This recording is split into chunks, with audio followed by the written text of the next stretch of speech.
हमेशा याद रखिएगा, अकल बादाम खाने से नहीं, ठोकर खाने से आती है।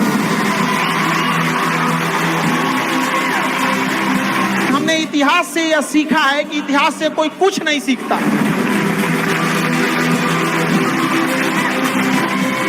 भले जेब खाली हो, जेब में गांधी हो या ना हो, दिल में एक आंधी होनी चाहिए।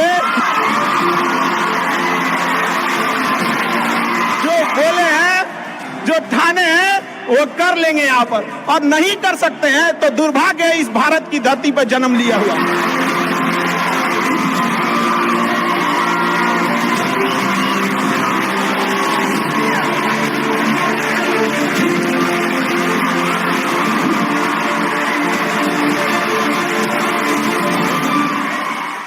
भारत में एंटरप्रेन्योर इतने बड़े संख्या में आ रहे हैं और काफी खुशी हुई इस चीज को देखकर कि भारत चेंजिंग की ओर जा रहा है अब अपने ओर। हमेशा सीखने की प्रवृत्ति रखिएगा। और आज के टाइम पे बाप रे, एक बहुत बड़ी समस्या ना कि दूसरे से प्रति जलन, जरतुआही। जरतुआही समझते हैं हम लोग, बिहार का ठेठ भाषा है। पता नहीं आप लोग समझते हैं कि नहीं? हाँ मतलब कौन कितना खुश है, मतलब उसका पड़ोसी जितना दुखी है वो उतना खुश है। ये सब चीजों से थोड़ा आज के समय में अपने आप को थोड़ा बचा के रखने की कोशिश कीजिएगा लोग, क्योंकि किसी के जलन वगैरह से नहीं होता। अक्सर देखिएगा ना, चूंकि ये एंटरप्रेन्योर है, बिजनेस का चीज है, तो एक छोटा सा देखिएगा ना, गांव में किसी के पास समोसा का दुकान चल जाता है तो उसके बगल में एक और समोसे खोल देता है। अरे आप बहुत सारी चीजें हो सकती हैं। आप डिसीजन आप कभी भी किसी और के मर्जी से इन्फ्लुएंस होके लीजिएगा, वो कभी डिसीजन सही नहीं होगा। डिसीजन आपका अपना होना चाहिए, आप क्या कर सकते हैं। और ये जिस दिन आप पहचान गए, उस दिन समझिए आधा काम आप अपने से कर दिए यहाँ पर। और वो सबके अंदर कुछ ना कुछ है, ऐसा नहीं है कि ऊपर वाला आपको खाली हाथ भेजा, सबके अंदर कुछ ना कुछ है। और ये लोग भले कहते हैं कि खाली हाथ आए थे, ठीक है खाली हाथ आए थे, लेकिन खाली हाथ जाना नहीं है। इस देश का ऋण चुका के जाना है, समाज को कुछ दे के जाना है, एक अच्छे सिद्धांत, अच्छे कर्म को दे के जाना है। क्या कोई कह सकता है कि अब्दुल कलाम खाली हाथ गए थे? नहीं खाली हाथ गए थे। विवेकानंद खाली हाथ गए थे? अंबेडकर साहब खाली हाथ गए? नहीं गए। तो इस देश में हम खाली हाथ जरूर आए थे, लेकिन इस देश का कर्ज उतारना है, खाली हाथ लौटना नहीं है। कुछ ऐसे सिद्धांत अपने साथ है, कुछ अपने पीछे कुछ यादें छोड़ के जाना है, जिससे कि दुनिया याद कर सके हम लोग को। और हमेशा चीजों में ना अपनी ईमानदारी करिएगा। आप कितना ईमानदारी से काम करते हैं, कितना लगन से काम करते हैं, सफलता इसी चीज पे डिपेंड करती है। बाकी ऐसे चीजें कि भाई ये करना चाहिए, नहीं, बस आप कितना समय दिए हैं किसी चीज को, कितनी ईमानदारी से किए हैं, ये मायने रखता है आपको। आप किसी चीज को समय नहीं दीजिएगा, कभी सफल नहीं हो सकते हैं। और एंटरप्रेन्योर और बिजनेस, इस सब के चीज़ों में एक चीज़ बहुत बड़ी डिलेमा होती है ना, कि सोचते बड़ी ज़्यादा हैं लोग, प्लानिंग बहुत करते हैं। 6 महीना से उसका प्लानिंग ये चल रहा है। अरे भाई 6 महीना में कमवा शुरू किए रहते तो कुछ एक्सपीरियंस हो गया रहता, कुछ ठोकरें लगी होती। शुरू कर दो, चाहे जैसे करना है। यहाँ पर ऐसा थोड़ी हो सकता है कि एकदम फिनिश होकर काम करे। हर चीज़, जमीन से कभी पेड़ नहीं निकल सकता, पौधा ही निकलेगा। आज सीखिए, क्योंकि अगर कल कोई शुरू करता है आपके बाद, तो आपके पास उससे एक दिन का एक्स्ट्रा एक्सपीरियंस रहेगा। और हमेशा याद रखिएगा, अकल बादाम खाने से नहीं, ठोकर खाने से आती है। जितना ज्यादा आप ठोकर खाएंगे, उतने ज्यादा अकल आने वाली है। दुनिया का कोई इंसान जो सफल है कह दे कि हमको ठोकर नहीं लगा है, या कोई कह दे कि हम एक ही बार में यहाँ आए हैं, कभी नहीं आ सकते हैं यहाँ पर। स्टार्टिंग कीजिए यहाँ पे, ज्यादा प्लानिंग व्लानिंग के चक्कर में नहीं। कितना अच्छा आप प्लानिंग करके आइएगा ना, कुछ ना कुछ चीजें गड़बड़ होंगी। क्योंकि किताबी नॉलेज, ये मोटिवेशन, ये सब चीजें, ये एक अलग चीज है। धरातल पे उतर के जाइएगा ना तो अलग चीज है यहाँ पर। और कभी बिहार में आके देखिएगा तो एकदम में अलग मिलेगा। तो कितना ठोकर लगा है, ये बहुत मायने रखता है। क्योंकि ठोकर नहीं लगेगा ना, जिस पत्थर पे चोट नहीं पड़ती वो कभी मूर्त नहीं बनता है। तो इसलिए जितना आपको चोट लग रहा है, तो ये आपके लिए अच्छी बात है। क्योंकि बड़े बड़े लोगों की जिंदगी में मुसीबत आती है, वो मुसीबत ही आती है बड़े जिन लोगों के लिए। क्योंकि फिल्म में जो सबसे टफ रोल होता है ना, वो बढ़िया हीरो के कंधे पे दिया जाता है। तो ये पृथ्वी पे भी ना ऊपर वाले को पता है कि ये बढ़िया हीरो है, इसको थोड़ा सा हम रोल देते हैं बढ़िया। तो बड़ी जिम्मेदारी देने से पहले ऊपर वाला भी ना आपको टेस्ट करता है, टेस्ट करके ही देखेगा कि नहीं करेगा। हम लोग छोटा सा कोई सामान खरीदते हैं तो उसको ठोक बजा के चेक करते हैं कि सह लेगा कि नहीं सह लेगा। एक छोटा सा बर्तन कोई खरीदने जाता है तो पटक के दिखाता है, देखिए मजबूत है। तो ऊपर वाला भी जब आपको बहुत बड़ा जिम्मेदारी देने वाला होता है ना, तो पहले सोचता है कि इसका थोड़ा सा टेस्ट कर ले। बहुत लोग टेस्टे में भाग जाते हैं, ए भगवान हमरा काहे लिए तुम मुसीबत लाया। यार जब ऊपर वाला तुमको खुशी दिया था तो थैंक यू कहना भूल गए थे, और जब मुसीबत दिया चेक करने के लिए तो परेशान हो गए। यहाँ पर इस चीजों से घबराना नहीं चाहिए किसी को। जिसके जिसके जीवन में कठिनाई आ रही है, आप समझिए कि आप एक सही रास्ते पे जा रहे हैं, क्योंकि वही रास्ता सफलता का है। और अगर आपके जीवन में कठिनाई नहीं आ रही है, आप गलत रास्ते पे हैं, क्योंकि सफलता का रास्ता बहुत कठिन होता है। और अभी डिजिटल इंडिया है, सबके हाथ में मोबाइल हो गया है। एक चीज अगर आप बहुत आगे बढ़ेंगे ना, तो एक प्रॉब्लम फेस करेंगे। बिना मतलब लोग आपके ऊपर उंगलियां उठाने लगेंगे, बिना मतलब, जिनको कोई मतलब नहीं। आप देखिएगा तो मतलब अजीब लगेगा। इस सब चीजों से कभी मत घबराइएगा। ये कॉस्ट होगी, आपको चुकानी पड़ेगी जब आप बहुत आगे जाएंगे। तो आप लोग बहुत आगे जाएंगे तो पहले से माइंड में कब करके रखिएगा, कुछ लोग होंगे जो बिना मतलब आपसे सवाल पूछेंगे। इन लोग को कभी इंटरटेन मत कीजिएगा, क्योंकि अब भाषा थोड़ी हार्ड हो जाएगी, लेकिन एक हार्ड हो जाएगा तो हो जाएगा। बस भाषा, भाव को समझिएगा, भाषा का नहीं। कि कुत्तों की रेस में दौड़ने से घाटा यह है कि जीतने के बाद भी कुत्ता ही कहलाएगा आदमी। एक बार एक रेस में ना कुछ कुत्तों को दौड़ाया गया, बीच में शेर बांधा गया कि कौन तेज दौड़ता है। शेर दौड़ा ही नहीं, कहा कि जीत के भी क्या फायदा, जीतने के बाद वो कुत्ता कहलाएगा। समझा? तो जब आप आगे बढ़ेंगे ना, तो ये कॉस्ट है, समझिएगा इस चीज को। पहले ये कम था, क्योंकि पहले लोगों के पास में हाथ मोबाइल वोबाइल कुछ नहीं था, मतलब कानाफूसी में रह जाता था। लेकिन अब ये बहुत बड़े पैमाने पे हो गया। तो ये सब चीजों से बचिएगा, और ये आएगा आपके साथ में लाइफ में ये चीजें। जैसे हम आपको छोटा सा मतलब व्यवहारिक चीज पे बताते हैं। जब बहुत आगे जाएंगे ना, तो कुछ कहेंगे अरे इसका प्रोडक्ट खराब है, इसका ये चीज, मतलब कुछ ना कुछ बोलेंगे।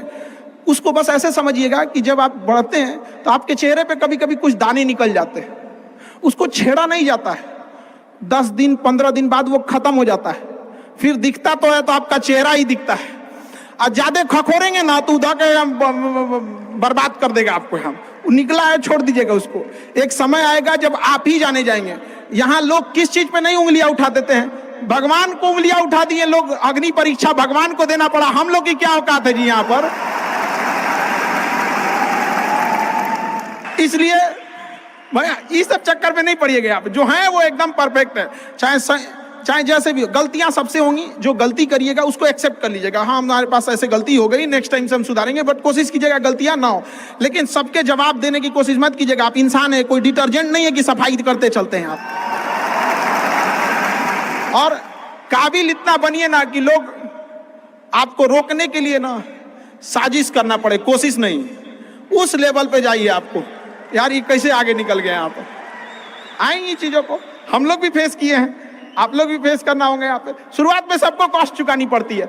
और ना लोग कहते हैं कि सबके अंदर कोई यूनिक क्वालिटी होती है। इसको पहचानने का एक तरीका होता है। जब आप मुसीबत में फंसेंगे ना, तो वही काम कीजिएगा जो आपको सबसे अच्छा आता है, सबसे अच्छा आता है। आप मुसीबत में फंसेंगे। हम लोग जब इंटर पास किए थे तो हम लोग के सामने भी फाइनेंशियल क्राइसिस आया था। सबसे पहले वेल्डिंग मारना चालू किया था, बिना किसी काम का, किसी दुकान पे बैठ के वेल्डिंग मारते रहो। अरे सही भी मारते थे तो 4 को चीज सुना देता था, यार ऐसे नहीं ऐसे होता है, क्या बात करते हैं। बढ़िया मारते थे और वही सुन लेता था आदमी यहाँ पे। फिर धीरे धीरे किसी को पढ़ाना धीरे धीरे चालू किया आदमी। कुछ दोस्तों ने कहा कि भाई तुम पढ़ाओ, ठीक पढ़ाता है, तो आदमी उधर चला गया। तो आपको भी पता है कि आप किस चीज में अच्छे हैं। तो धीरे धीरे अपने आप के अंदर वो पहचानिए, उसको सुधारने की कोशिश कीजिए, और इधर उधर ज्यादा ध्यान नहीं दीजिए। मुसीबत आए तो अपने आप को एक बार थपथपाइएगा कि हाँ आप उस एलीट क्लास में हैं जिसके सामने मुसीबत आई है। और एक समय आएगा कि जब आप इस मुसीबत को पार कर जाएंगे, और एक समय आएगा कि जब यहाँ आके आप अभी अपनी संघर्ष की कहानी बताएंगे कि हम भी ऐसा थे। और हम आप सबसे यही उम्मीद करते हैं कि भगवान से भी हाथ जोड़ के यही दुआ मांगते हैं कि जितने लोग हैं देश के, सबको एक दिन अपनी कहानी सुनानी पड़े, क्योंकि यह देश वीरों की धरती है, वीरांगनाओं की धरती है। यहाँ पर हर बच्चा यहाँ का फौलाद है अपने आप में यहाँ पर। तो ये वक्त है अब ऋण चुकाने का।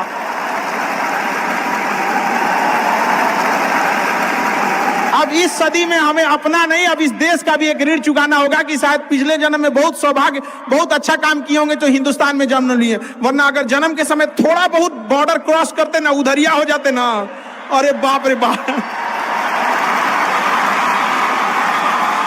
अरे क्या दुर्दशा होता जिसका कोई हद नहीं यहाँ पे। थोड़ा सा बस उधर घसक जाते तो। लेकिन ये हम लोग का सौभाग्य। एक चीज हम लोगों ने गलती किया के बाद, हमने महिलाओं के पावर को ना अंडर एस्टिमेट कर दिया। हम लोग 1947 से जो पुरुष समाज है ये सोच रहा है कि देश को आगे ले जाने के लिए, अभी तक सोचिए रहा है। ये हम लोगों से गलतियां हुई हैं। और लड़कियों को हमने जो साथ छोड़ दिया महिलाओं का ना, बस यकीन मानिए जिस दिन भारत देश की महिलाएं पुरुषों के साथ कदम से कदम मिला ली, 10 साल में देश की सूरत बदल जाएगी, दुनिया देखते रह जाएगी। यहाँ पर हम इस चीज को ज्यादा समझ सकते हैं क्योंकि हमारी खुद की बहन नहीं, अपनी बहन नहीं, लेकिन अभी भी हम अपना घर देखते हैं ना तो लगता है कि बहुत बड़ी कमी है। और अगर बहन रहती तो चीजों को अच्छे से समेट के रख सकती थी। अब तो इसलिए हम देखेंगे हमको इंडिया में सबसे ज्यादा राखी बांधी जाती है, पूरे हिंदुस्तान में सबसे ज्यादा राखी बांधी जाती है। नहीं था तो हमारे यहाँ माझी जी थे ना, वो कहे कि भगवान के भरोसे मत बैठो, क्या पता भगवान तोरे भरोसे बैठा लो। तो बहन नहीं थी तो क्या दिक्कत है, दुनिया में सबसे ज्यादा राखी बांधी गई। अब मतलब आप सोचते हैं कि अगली बार, अभी इस बार 7,500 राखी बांधी गई थी, 7,500। हर साल रक्षाबंधन के बाद, पहले ही रक्षाबंधन से पहले हमको एक डॉक्टर अपॉइंट करके रखना पड़ता है कि सर मेरा ना ब्लड रुक जाएगा, इतना राखी बांधी जाती है। तो आप एकदम ना स्टैंड बाई पे रेडी रहिएगा वहां पे। इतना राखी बांधने के बाद एक आदमी आता है मेरा हाथ उठाने वाला, वो हाथ लेके चलता है, हम ऐसे चलते रहते हैं। तो खुश नसीब हैं वो लोग जिनके घर में बहनें हैं, जिनकी बेटियां हैं। आप उसकी कदर नहीं कर सकते हैं तो यकीन मानिए इसका बदला भगवान जरूर लेता है। आजकल लोग देखते हैं कि लोग बहू की कदर नहीं करते। अरे वो आपकी बेटी है, चेहरा बदल के वापस भगवान ने भेजा है आपको, नहीं कर सकते कदर ना, तो आपने भगवान की उस नेमत को ठुकरा दिया है। अब फिर घरे में मुसीबत आएगा तो कहेंगे कि पता नहीं क्या हो गया। चाहे चांद पे पहुंच जाइए, चाहे जितना भी आगे चल जाइए, अपनी सभ्यता संस्कृति को मत भूलिएगा वरना मिट जाइएगा आप यहां से। यूनान मिस्र रूमा सब लुट गए जहां से, लेकिन मगर है बाकी नामो निशा हमारा। कुछ बात है कि हस्ती मिटती नहीं हमारी, सदियों रहा है दुश्मन दौरे जहां हमारा। भारत को मिटाने की कोशिश की गई, मिटा कभी नहीं। इसलिए याद रखिएगा अपनी संस्कृति को नहीं भूलना है। और हमसे गौरवपूर्ण संस्कृति पूरे भारत, पूरे विश्व में किसकी है यहाँ पर, तो ये चीजों को थोड़ा सा आप लोग को ध्यान में रखना है और आपस में मिलजुल के एक देश वाली भावना लेके चलना है कि हम सबको मिलकर अब देश को अपना उस पुराना जो गौरव मिला था उसको वापस लौटाना है। और आप लोग आगे बढ़ेंगे, युवाओं में है, अब जिधर युवा चलते हैं उधर ही सब कुछ चल देता है। यहाँ पर तलवारों के साए पर इतिहास हमारा बनता है, जिस ओर जवानी चलती है उस ओर जमाना चलता है।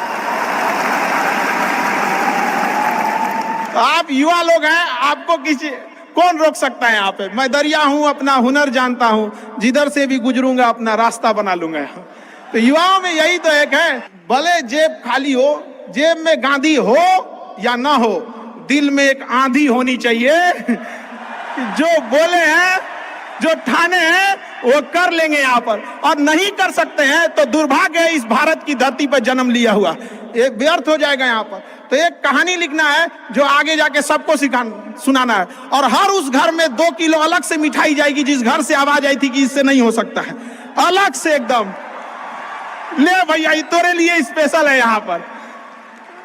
एकदम तारीफ करने वालों की कमी हो जाए, जलने वालों की कमी नहीं होना चाहिए। एकदम मिसाल बनिए। आप सब लोग को, हमारा आप सब लोग को ढेर सारा शुभकामनाएं, दुआएं। आपके ठोकरें आएंगी, लगेंगी ठोकरें, उसी को ठोकर लगती ना जो चलता है, जो सुतल है बेड पे, ओकरा कौंची का ठोकर लगने वाला है। और ठोकर नहीं लगेगी तो नहीं आगे बढ़ सकते हैं। कामचोरों से तो इंडिया परेशान है, जो कुछ नहीं करता वो भी संडे को आराम करता है। अरे तोरे लिए कौंची का संडे यार, काम बस ईमानदारी से कीजिए। हम लॉकडाउन का एक छोटा सा एग्जांपल देते हैं। हमारे यहाँ एक लेबर था, जो नहीं काम करते हैं लेबर लोग, उनकी बहुत दुर्दशा हो गई। लॉकडाउन में रियल में एक्चुअली उनके साथ प्रॉब्लम क्या है ना, they don't have backup money. वो डेली कमाने वाले हैं, डेली खाने वाले हैं। उनका अगर 10 दिन का दिहाड़ी बंद हो गया ना तो उनके लिए बहुत दिक्कत आ जाती है। और लॉकडाउन में बेचारों के साथ क्या हो गया, अब इतनी पॉपुलेशन है, गवर्नमेंट भी कितना को देख सकती है, एक लिमिटेशन है वहां पर, तो उसके साथ बहुत दिक्कत आ गया। तो हमसे बेचारे, हम भी लॉकडाउन में खाली बैठे थे, तो हमसे बोले कि देखिए एक तो काम नहीं मिलता है, मिलता है तो हम लोग को महीना में 20 दिन मिलेगा, 22 दिन मिलेगा, हम लोग के पास बैकअप नहीं होता है। तो उसको हमने एक छोटा सा बात बोला कि भाई देखो, एक काम बस मेरा 1 महीना करके देखना, नहीं अच्छा लगे तो छोड़ देना। काम पे जाते कितने हो, तो बताया कि 8 बजे जाते हैं। अलग अलग शहर में वो काम करने वाले मजदूर जो आते हैं, मिस्त्री, उनका टाइमिंग अलग अलग हो सकता है। हमारे यहाँ 8 बजे आते हैं लोग, और फिर दोपहर में लंच करते हैं, शाम में 4-5 बजे 5 बजे चले जाते हैं। तो कहे 8 बजे के काम में आप कितने बजे जाते हो? कहा कि सर वही पहुँचते पहुँचते 7:15 हो जाता है, खैनी उनी बनाते बनाते चाय पीते 8:30 हो जाता है। हम कहे एक बात बताओ, ये आधा घंटा तुम किस में काटे? तो कहा कि जहां काम करने गए ना उनके में से। हम कहे नहीं, यही इस गड़बड़ है। आप अपनी जिम्मेदारी में से आधा घंटा काट लिए थे, आप वहां 15 मिनट पहले पहुंच के देखो। तो कहे क्या बोलते हैं मास्टर, पगला गए हैं एकदम। हम भाई देखे तो 1 महीना काम करके देखो, बस तुम आप 15 मिनट पहले पहुंच के देखो। वो इंसान 15 मिनट पहले पहुंच जाता था, 5 मिनट पहले ही काम चालू कर देता था, बाकियों के आने से पहले। लंच पे जाते थे तो जब सब चले जाते थे 1-8 मिनट लेट से लंच जाते थे, कुछ नहीं होने वाला है। 1-8 मिनट लंच के खत्म होने से पहले ही चले आते थे, बाकी लंच खत्म हो गया 10 मिनट बाद आ रहा है, वो लंच खत्म होने से 1-8 मिनट पहले ही चले आते थे। जब सारे लोग 5 बजे चले जाते थे तो 5:05 पे जाते हैं। तो हमसे कहें कि खान सर ये आप बता रहे हैं नहीं, बहुत उटपटांग बात बता रहे हैं आप। तो भैया 1 महीना काम कर लो, हाथ जोड़ लेते हैं। आज के टाइम पे जब वो 1 महीना काम किया, 10 दिन के अंदर लोगों को हो गया यार कितना ईमानदारी से काम करता है। आज उसको फोन से लोग बोलते हैं कि भाई मिस्त्री खाली हो, फोन से बोलते हैं। और लोग क्या कहते हैं पता है, इसको काम दे देंगे ना तो टेंशन नहीं है, टेंशन नहीं है, काम वही है। आप दुनिया में कुछ भी कीजिए, बशर्ते क्या कीजिए, ईमानदारी से। और आपके यहाँ जो काम करने आ रहा है ना, प्लीज उसका भी आप लोग, मतलब जो भी आप लोग एंटरप्रेन्योर है तो आपके अंडर में भी लोग काम करेंगे, उसका भी ध्यान रखिएगा एक परिवार की तरह। ये नहीं कि उसका भी रोक रख के सैलरी रख ले 2 महीना 3 महीने का, और उसके बाद कहेंगे कि चौपट काय हो रहे हैं। ऊपर वाले की लाठी में आवाज नहीं होता, इस चीज को हमेशा याद रखिएगा। देखिए जैसे बड़ी कंपनी, याद रखिएगा, बड़ी कंपनी कस्टमर तक डायरेक्ट नहीं पहुंचती है, बीच में एक डिस्ट्रीब्यूटर रखती है, डायरेक्ट कस्टमर को सामान नहीं बेचती है। अगर किसी बिस्किट कंपनी को तो सोचिएगा बिस्किट डायरेक्ट नहीं देगी, बीच में क्या रखती है, डिस्ट्रीब्यूटर रखती है। उसी तरह ऊपर वाला भी ना सबको हाथ में डायरेक्ट पैसा नहीं देता है, बीच में एक डिस्ट्रीब्यूटर रखता है। हो सकता है आप एंटरप्रेन्योर वही डिस्ट्रीब्यूटर है, आपके माध्यम से गरीबों का चूल्हा जलता है, आप मत मारिएगा। आप प्लीज उन गरीबों का हाथ मत मारिएगा, नहीं तो बड़ी कंपनी को दिख जाता है कि ये डिस्ट्रीब्यूटर ठीक नहीं है तो उस डिस्ट्रीब्यूटर को चेंज कर देता है।